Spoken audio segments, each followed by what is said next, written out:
Egy ifjú herceg hajdan az öreg királlyal élt, egy ősi vár lett otthonuk egy bűvös kertben, de mert a vén király csalódott a világban, magas falak közt bújt, és a tölgykapu zárva volt, és szólt: fiam, nincs a földön pazarabb hely, de a herceg tudta mégis, hogy menni kell.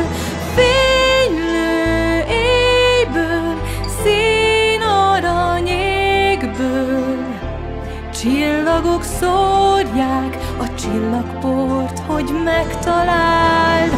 Harc az élet, bölcs, aki téved, de bátran járja az útvesztőt, míg kincsre váltja ő csillagporát. Ha innen elmész, elbuksz, inti őt a király, akár csak én, hát maradj itt, e bűvös kertben. Itt nyugton, bizton élsz, neked szolgál itt minden, neked magas a fal, és a tölgykapu téged véd.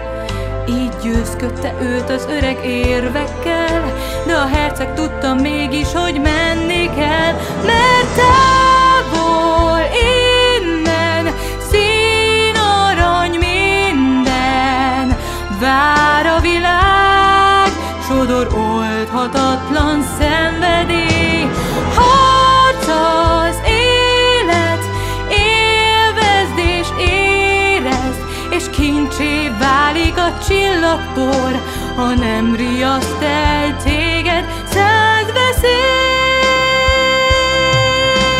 Azt szeret, aki az utadban nem áll, azt szeret, aki tudja, ha menni muszáj, azt szeret, aki majd elenged téged, azt szeret, aki könnyedve ért meg. Távol innen színarany minden, csillagok hívnak, és messze űz a szenvedély.